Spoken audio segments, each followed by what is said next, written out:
Hello, this is Suzanne Skees of the Skees Family Foundation and curator and editor of the My Job book series, Real People at Work Around the World. It's a two-book series that features really unique individuals across all sectors and industries, for example, health and recovery, education and finance, art, culture, dance, activism, diplomacy. And I'm here on So Booking Cool with Jewel B. I'm very happy to talk about books and social justice. Welcome to So Booking Cool. It's Jewel B. Today's guest is the author and editor of the My Job book series. The new and second book in the series is called My Job, More People at Work Around the World. She is also the founder and board chair of the Skees Family Foundation, which supports innovative self-help programs in education and job creation. She is Suzanne Skees. Hi. Hello, Sophie. It's nice to be with you this morning. Likewise. Thank you for taking the time to chat early this morning in California, correct? That's right. I'm on the Central Coast. So, Suzanne, what is your mission with My Job, More People at Work Around the World? My Job is the second book of a series in which we profile 15 narrators per book. It's been called a travelogue. It also could be seen as memoirs of 30 different people. In fact, we have a bonus chapter that you can get for free just by going to my.stories.org. And that's a really beautiful person from the U.S. who took tragedy and turned it into a cause for children. But the other 30 narrators are in both books, 15 each. And what happens is I travel around across the U.S. and around the world interviewing really interesting people there's something different about them. They may have chosen their job, for example, an investment banker in Hong Kong or a Google technologist here in California, or they may be doing whatever job was in front of them when they had no other options, like our rickshaw puller Mohammed from Dhaka, Bangladesh, our banana farmer Mary, who taught herself how to farm when she found herself divorced at age 40 and lives in a rural area of Uganda. So it's quite a range among socioeconomics and cultures, but each person is speaking in their own voice, telling their own story. Jewel B, I started off as a writer when I was probably 8 or 10, and I used to write fairy tales in remember spiral notebooks and pencils? I would find a quiet corner in my home. I was in a family of 9. And I would write all this make-believe and fairy tales and about heroes. And what I found in my work in international development with Skees Family Foundation is that there are real-life heroes all around us, and no one would hear their stories if we didn't give them a platform through which to tell. And so that's what we're doing here. And as I said, it's a spectrum of different kinds of occupations. So it's also a career studies series to learn about what's it really like to be a midwife in Guatemala, what's it really like to be an admissions counselor at the first women's college in Rwanda, East Africa, what's it like to be a horse coach for at-risk teenage girls in the hills of Kentucky, or a slack key guitar musician in Honolulu, Hawaii. You really get this sort of voyeuristic look into their lives. And that's what the series is about. And then it is a social mission project of the Skees Foundation, which means that proceeds from every book go directly into creating jobs to end poverty around the world. Wow. So, Suzanne, you did mention that when you were a child, you loved writing. Did you also imagine, and I guess I want to know, at what point did you realize that you wanted to also make a difference in the world and get into philanthropy? That's such a great question, and I think that my story illustrates what happens to all of us, that our careers take very windy paths in places we had no idea we would go. What happened to me was that when I was in 5th grade, my teacher, Mrs. Dodsworth, told me, "You have a real gift." And, you know, this happens to many of us, is that one person tells us, "You're good at something," whether it's soccer or math or, in my case, writing. Mm-hmm. And she gave me the idea that maybe I could do something with it. Well, now at age 56, I can tell you there's very little else I'm capable of doing. I've been writing and editing my entire career, and it's the only thing I'm somewhat decent at. But I always wanted to figure out a way to help others, and I know that sounds really condescending. What that means is that I got to grow up in a house with a roof and plumbing and electricity and two stable parents and health care and schools and books. And I was taught very early on from our home in Ohio that we didn't deserve this any more than any other human being on the planet, that we're all kin. We're all related to one another, and we're all responsible for one another. So after going through some years of guilt for what I did get to experience, I thought that maybe I would try to be a social worker. And a few of the jobs that I worked throughout college and graduate school were related to human services, but I honestly didn't have the stomach for direct care, like nursing and the messy jobs. For example, there's a young man, Kevin, in book 2 of the My Job series, who is a nurse in Honduras. And he has this line that just makes me laugh every time I read it. He says, "There's nothing icky that bothers me. Blood, guts, saliva, bodily messes just don't bother me." But for me, I would get so emotionally involved that I couldn't handle it. And so what happened is that life gave me this huge gift in that I was working as a journalist, a theological journalist, in fact, in the interfaith realm, and had the chance to start our family foundation in 2003. And so in that way, I'm still not doing the work of intervening or helping people or ending poverty, but my family and I are working together in this really beautiful, super privileged way to be able to support those who do. Why do you say that you're still not really helping? So we provide grants. We also have impact investments, which is a form of debt or equity or debt security into social mission companies and nonprofits and NGOs. So we're not the people on the ground who are creating jobs. Our two mission areas are education and jobs.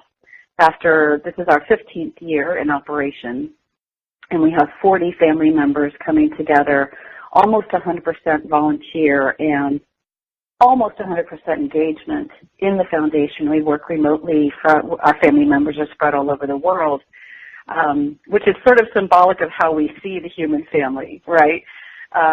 But all we do is provide financial support. We provide now, because of my background, we provide a lot of storytelling and communications support.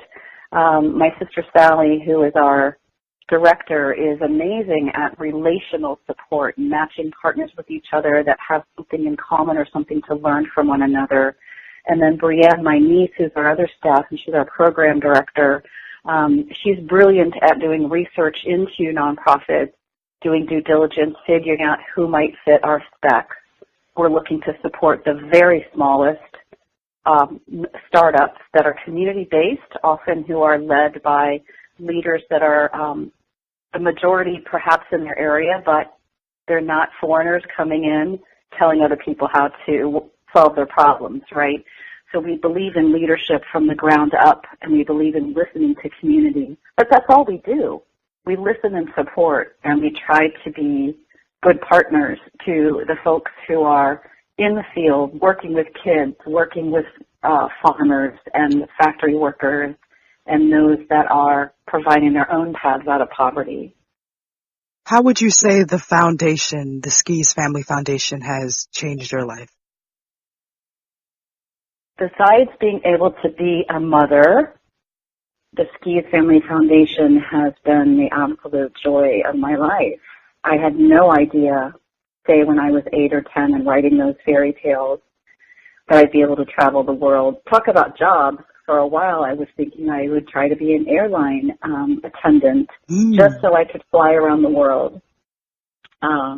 It's given me purpose. It's the most beautiful, I can't decide which is a bigger benefit, being able to see my family work together like this, because we're very, very aware of the fact that it's a privilege For example, this past year, 2 different family groups went and visited Haiti and Mexico and did some partner site visits with several of our partners and really got to see the work on the ground. And that was privately funded by a small grant from my parents and myself, but we didn't want to take $1 away from a scholarship or a job, but to be able to do this kind of work and to be able to debate, okay, whom should we support? There are so many causes out there, and they're so worthy. Where are our dollars going to go the farthest?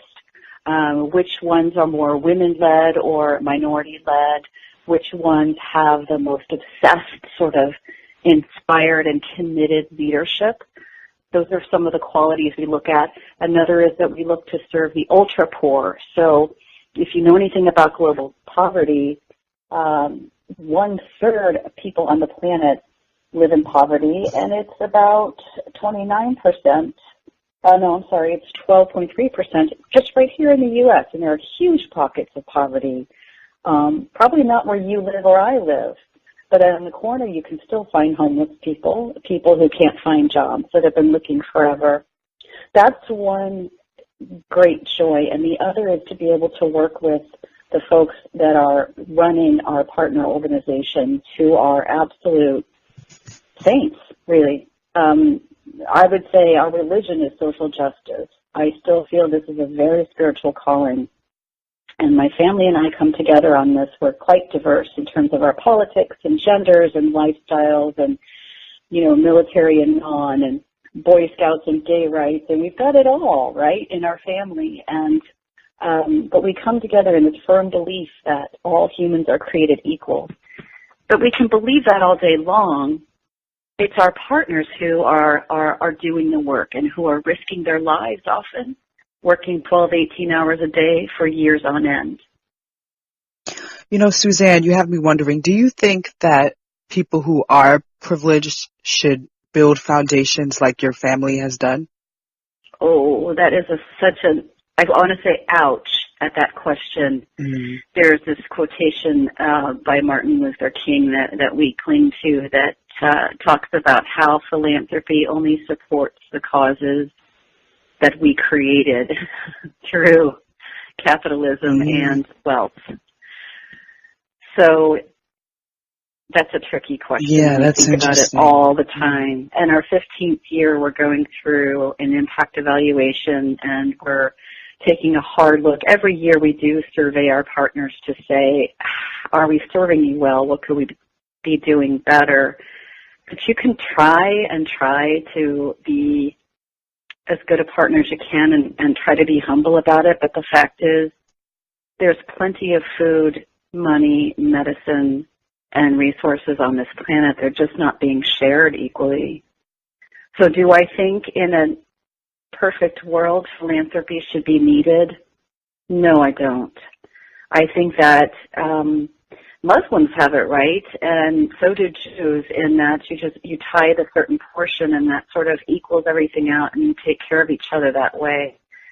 What I think is that it's a fact of life where we are now, and I also think that we can use capitalism for good. So in that case, we support many small to medium enterprises. Over our 15-year period, for example, we have worked with 100 partners who, not we, but they collectively have created 37 million jobs. Wow. And that's using a capitalist system of free choice where someone says, hey, you know what, I do want to work at that factory. Hey, I do want to be a cheese farmer or a goat farmer.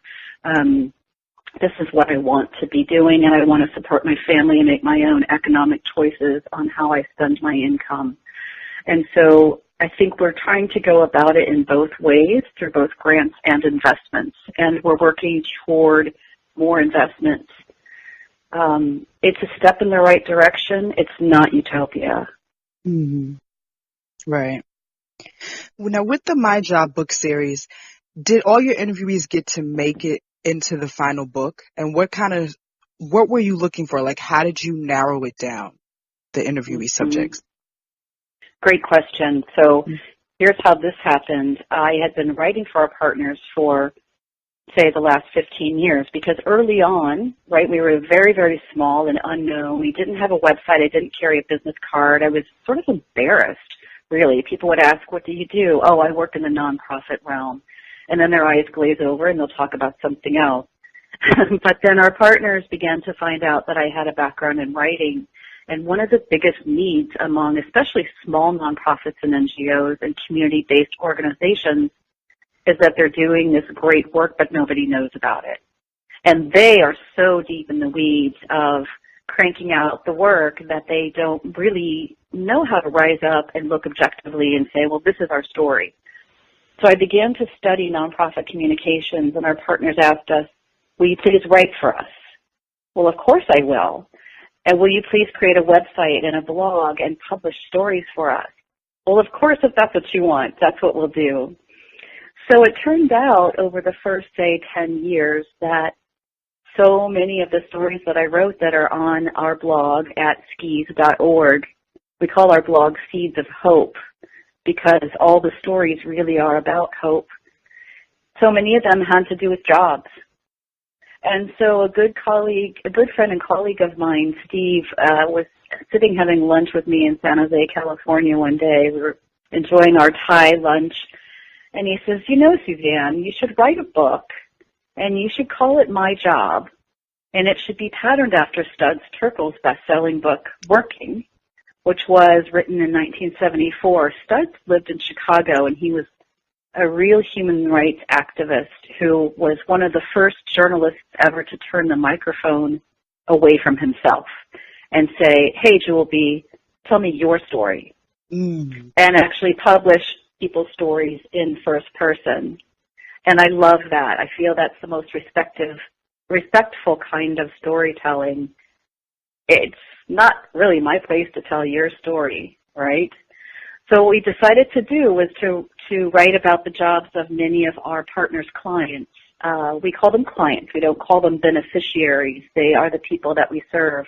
So it started off as really kind of a social justice collection, and then through our partners, I began to meet other really fascinating people, and we thought it would be more entertaining to represent the spectrum. So to answer your question, I've probably done about, well, not including the articles that I wrote along the way preceding the book series. For the series itself, I've interviewed about 100 people. We now have 30 chapters featured plus the bonus chapter, so that's 31 narrators.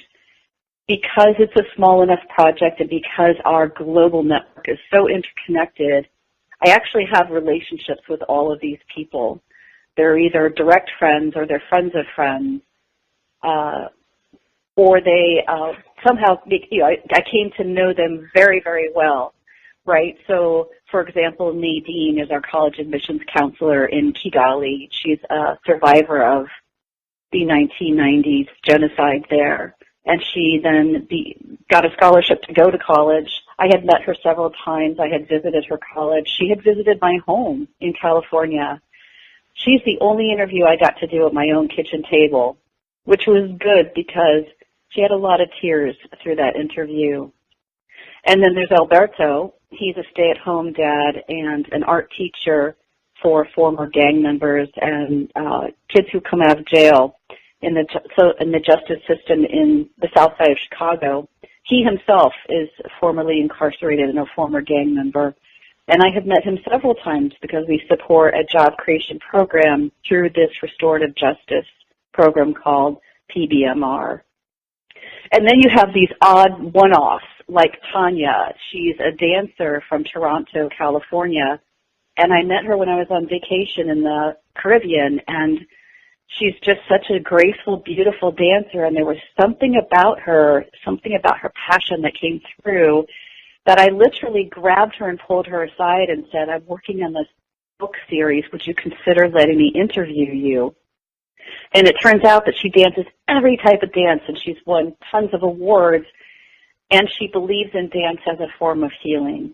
And she talked about case studies of people who have gotten off antidepressants or have moved through grief by learning to dance, and how she wants to sort of conjoin psychology with movement and really diagnose people with well, you should do bachata because that will help you, or you should do tango because that'll help that.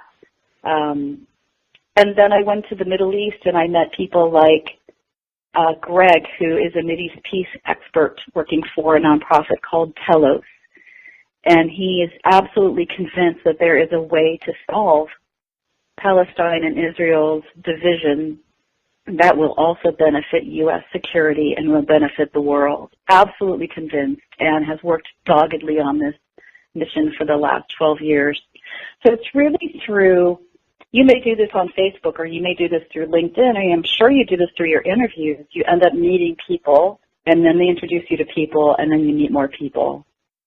Right. But everyone in the book series is related to myself and my family, and some are friends of each other. Do you think that when it comes to jobs that people should try to find jobs that align with their interest or their passion? Well, what I can tell you about that is that of the 7.7 billion people on this planet, that very, very, very few of us have the luxury of choice. So the International Labor Organization estimates that up to 75% of non-agricultural workers are in the informal sector. And I'm talking about if you've traveled and you've seen people hawking goods on the street. Of course, this happens in New York as well, but I'm talking about just on a blanket with no space rented, just selling old shoes, or running in the middle of streets selling cell phone batteries or bottles of water or snacks, bananas, that type of thing. That's 3/4 of our world, and that's not even including the agricultural sector. In farming, the vast majority are migrant farmers. So it's to be able to choose. I think that if you do have that privilege, it not only, I don't like to use the word should, but I think it benefits our heart and soul to be able to choose something that connects us to society and that fulfills whatever it is we have to give. I remember reading a book, a Buddhist book years ago that talked about, I think this is Thich Nhat Hanh, if you are mopping the floor, be mopping the floor. If you are washing the dishes, be washing the dishes. And so there's a way to give to society through whatever labor we do contribute. But it's what I found through interviewing these 100 people just really, really surprised me. Every single person said, I had a list of 25 standard questions, right, that I would ask each narrator. Right. And then we'd go off topic the way that you're doing with me right now, because you have to go on tangents based on that person. But one of the questions that I loved asking was, if you had all the time and money in the world, how would you spend it? Expecting that people would go off on beach vacations or golfing or just hanging out, resting maybe. Not one narrator said that they would do something like that. They all said to me, I'd keep doing what I'm doing, only I'd do more of it. For example, Kelly, our English teacher from South Korea, said not only would I teach my own class, I'd start schools for children in poverty. Shrey Puv, who does a microfinance business in Cambodia, said that she would expand her business and serve more and more poor villagers who are still recovering from the civil war there, right? And so everyone said they would basically do something bigger and better. Mary, who's a banana farmer in Uganda that I mentioned earlier, said, well, not only would I have my own small farm that I've bought piece by piece by piece over the last 20 years, she's now in her 60s, she said, I'd create a training farm, and I'd get government grants to give inputs to farmers so that they could have more than just shovels, because they literally still dig the earth with their hands. And I'd get tractors in here and irrigation equipment, and we'd really produce enough food because there doesn't have to be hunger. So everyone had this vision of taking the talent that they do have and multiplying it in order to leave the world a better place. And I think that that is what our souls crave. I'd love to do a book on underemployment and unemployment, for example, Because what happens is that 6 months or more being out of work, people start declining, guess what, physically, mentally, and self-esteem. The statistics are there. We need to work to feel connected to society and to feel that we have some sort of valuable input. So even if we don't like our current job, it's our reason for getting up in the morning. And it's what we do with our life, second only to sleep. You know, I was going to ask you something, and I think with your response, it's like it's kind of shaping my own answer as to what I think it is.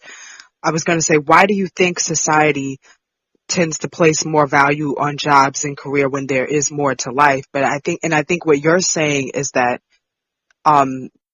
jobs and careers, it's also about finding your purpose and having a purpose. If you have the luxury to be able to contemplate that level, if you're not just striving to earn your next meal, like Muhammad, our rickshaw puller from Bangladesh, he grew up during the Civil War there, and his father was killed, and so he was 10, and he was the provider of the family in a very conservative culture in which his mother was literally not supposed to leave the house, nor were his sisters. So he was a migrant farmer for years, and his salary was one plate of vegetables and rice at the end of a 12-hour shift, and he'd come home and share that among the family. But what he told me is he would have been a banker. He loves numbers. If he had a chance to go to school and have the job of choice, that's what he would do. And so what Muhammad has done, which is what so many of us parents do, is that he found a free school in Dhaka, which is one of our partners, Jago, that educated his sons and daughters, and now they're dreaming of being doctors and dentists and bankers and whatever they want to do. But I think what happens, Julby, is that we form so much of our identity by what we do, but then we also, it's a two-way street because we also impact the world by showing up, bringing our particular personality and the energy and skills that we give to our workplace. You know, a lot of times our coworkers know things about us that our own families don't. And we get a sense of support. It's a network. It can be that way. It can be miserable, of course, but what I'm saying is that there's a huge impact on our well-being. And if we can find the right match in terms of a job, then we're able to give more as well as give more at home. I think in these times, what's interesting about focusing on jobs, it becomes the lens of a life, right? So you start asking someone, what do you do? And I'm sure you've done this before when you first meet someone on a date or at a party or just a friend of a friend or relatives you haven't talked to for a while. So what do you do? Mm-hmm. And that's an opening for a conversation around who are you really? And what I found that happened with our narrators is that they would start to tell me what they did from 9 to 5, or in many cases 5 to 9, long days. And they'd begin to tell me, well, this happened when I was growing up. And they'd tell me about how that shaped them, their trauma, their childhood values, their culture and religion and politics and their fears and their dreams, and they'd end up just sort of opening like a flower and revealing so much more, on record, by the way.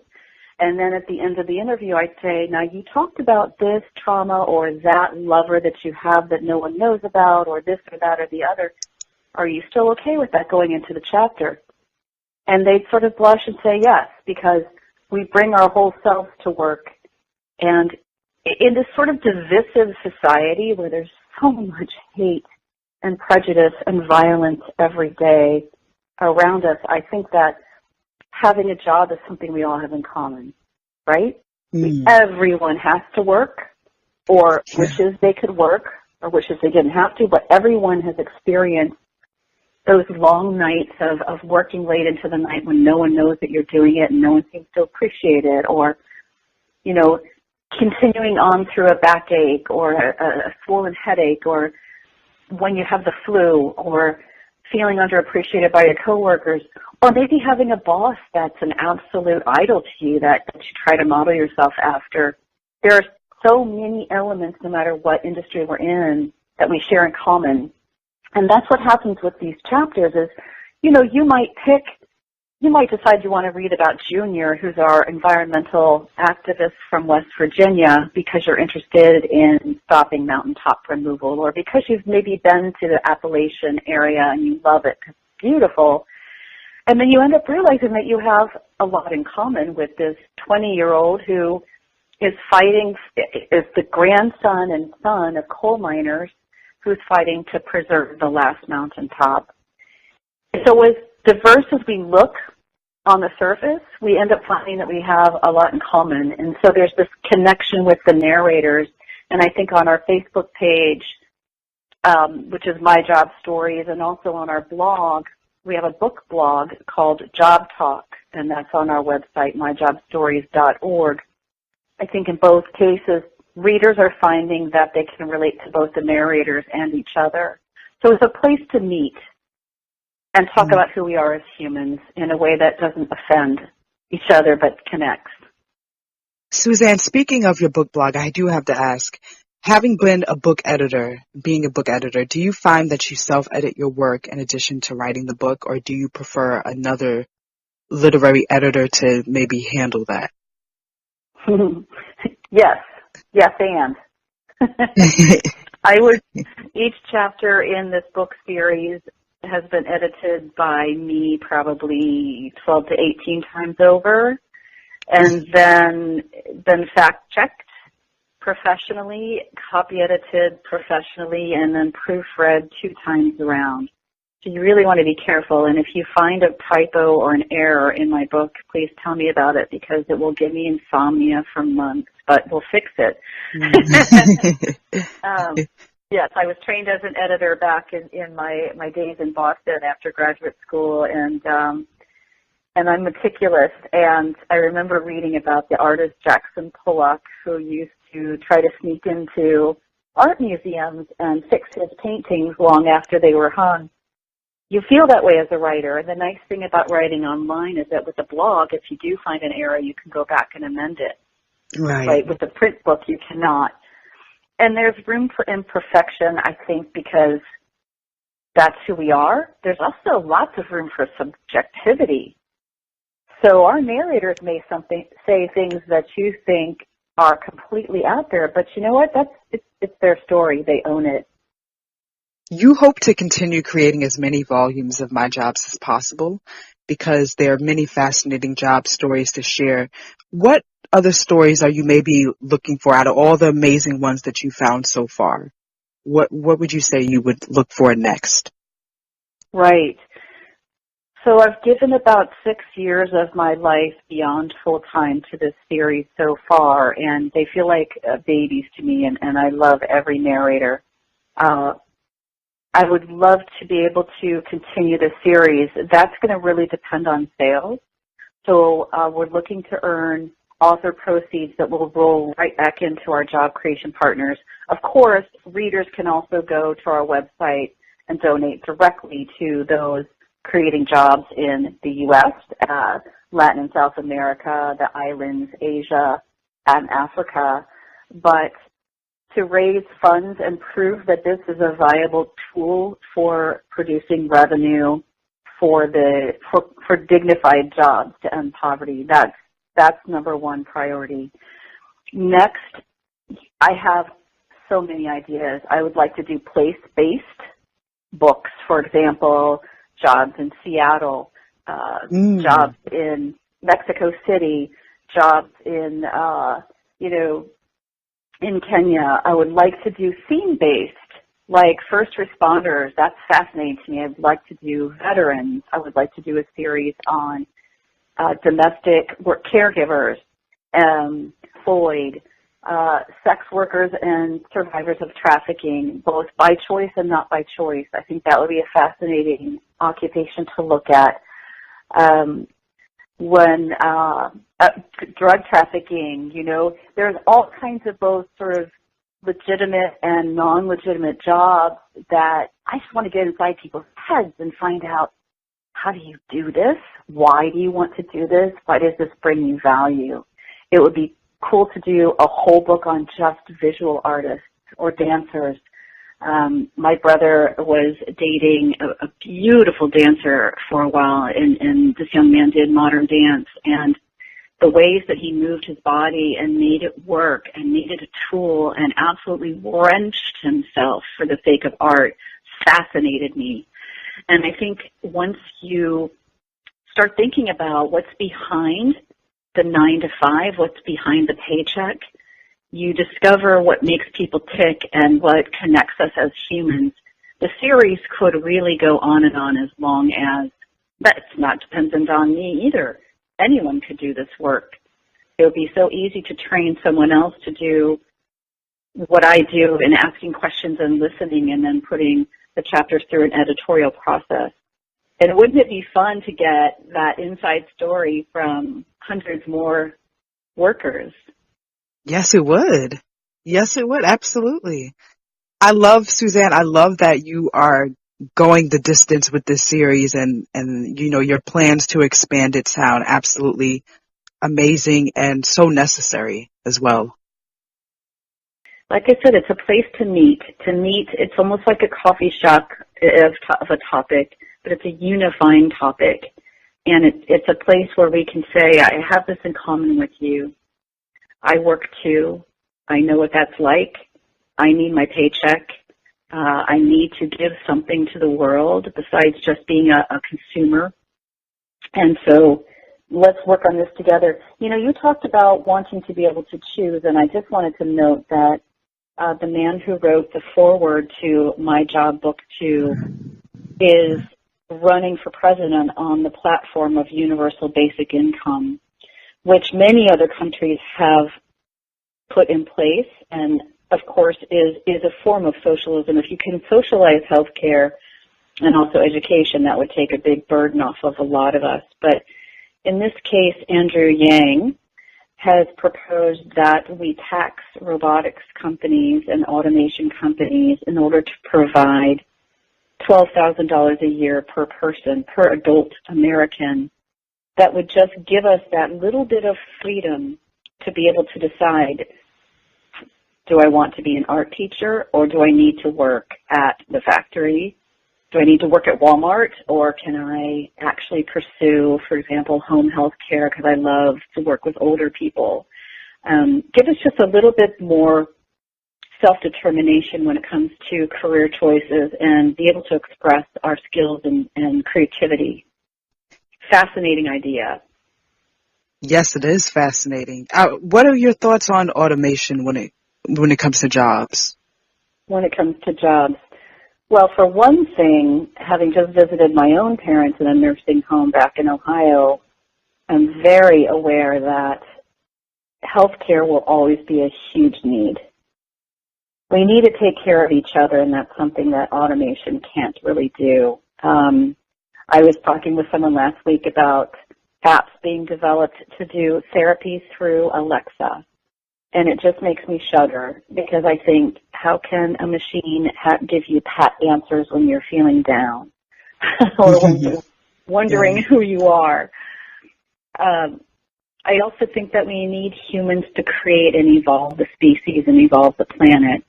So automation can take care of a lot, but you always need something about the way the human brain works behind that. And if we can use automation to serve us so that we have more freedom to be able to garden or paint or write music or take care of our elderly and our needy, that's what you want to see happen. And of course, there's lots of literature both ways about robots are taking over our jobs, and then again, robots are freeing us to do other work. I would choose to believe the latter. Suzanne Skees, everyone. Suzanne, thanks so much for talking to So Booking Cool today. It was an absolute pleasure. Would love to talk to you again in the future. And please let everyone know how they can keep up with you with the Skees Family Foundation as well as the My Job book series. The Skees Family Foundation is on the website skees.org. We named it after our parents who were never well-to-do at all, very much struggling middle class, but always gave of their time and the few dollars they had. So we named the foundation after them, and we call that philanthropy of the hands. You give what you have, $1 an hour, whatever. The book is listed under either my name, Suzanne Skees, or myjobstories.org, all one word, lowercase. And the book series are also available on Barnes & Noble and Books A Million, Amazon. They're available at lots of indie bookstores. My brother-in-law bought his copy off Walmart.com. The more variety of places that you seek out the book, the more it'll get it out there. And, of course, a portion of our proceeds are going directly into job creation to provide dignified jobs to end poverty. And I'm really happy to talk to you today, Joby. You can tell this is my favorite topic.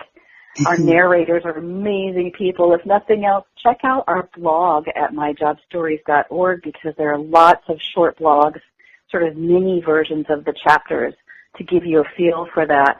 And you can also send us your email address and receive that free bonus chapter. Yes, definitely, you guys. Make sure you pick up the book. Check out the website. It's great stuff that Suzanne is clearly doing. Thank you so much to all the listeners. And until next time, so booking cool.